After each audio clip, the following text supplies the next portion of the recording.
ये सारी हरी सब्जियां, ये सब कुछ आपको लेना है। लेकिन अभी की जो फास्ट लाइफ है, और आपने बताया कि सप्लीमेंट्स भी जरूरी है, लेकिन अभी की जो फास्ट लाइफ है, तो इतना खाना जो हम नॉर्मली खाना चाहिए वो खा नहीं सकते हैं।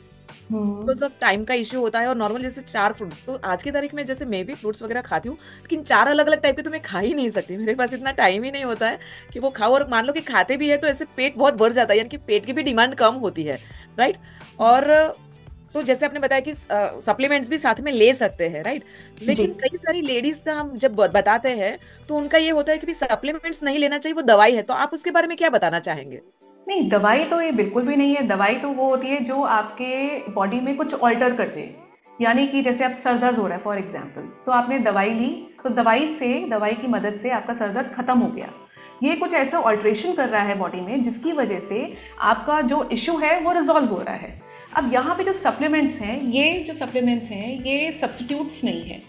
कि अब जैसे जब आपने खाना खाया, तो खाना जैसे लेट्स से जैसे आप फ्रूट्स की ही बात कर रही हैं, हम जनरली जो रिकमेंडेड डाइटरी अलाउंस होता है, यानी जो रिकमेंडेड होता है एक अडल्ट को टू कंज्यूम फ्रूट्स, वो 3 to 4 different kinds of fruits हम बोलते हैं।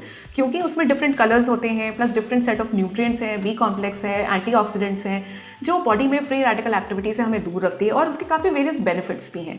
अब फॉर एग्जांपल जैसे आपने बताया कि भाई हेक्टिक लाइफस्टाइल है, और आप जैसे 4 की बजाय 3 खा पा रही हैं, या आप उसको भी आप पूरा नहीं कर पा रही हैं, बट आप somehow you are managing to consume.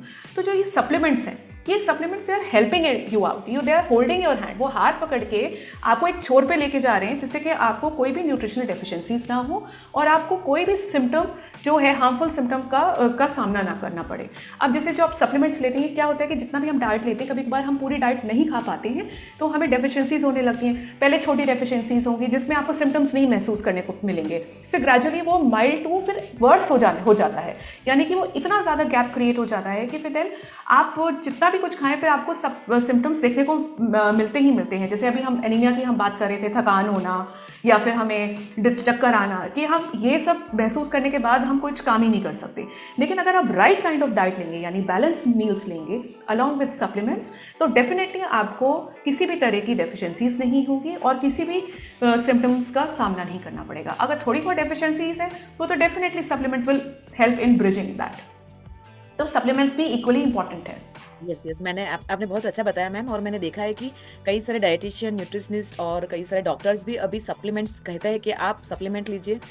जैसे कि अभी मेरे यहाँ ऊपर एक एमडी रहते हैं, तो एक को मेरे यहाँ घर में एक डेंगू का प्रॉब्लम आ गया था। तो उन्होंने यही बताया कि आप सही से डाइट लीजिए, ऐसे कोई दवाई की अभी जरूरत नहीं है, कि आपको एडमिट होने की भी जरूरत नहीं है। आप मल्टीविटामिन लीजिए और अच्छा सा डाइट लीजिए, तो वो कंट्रोल में आ जाएगा। यानी कि वही है कि अगर हम सही तरीके से, अगर हमको सप्लीमेंट्स का भी नॉलेज है, तो अगर वो हिसाब से लेते हैं और खाना अच्छे तरीके से लेते हैं, दोनों का कोलैबोरेशन में कंबाइन में हम लेते हैं, तो हमारी बिल्कुल। बॉडी हेल्दी ही रहती है।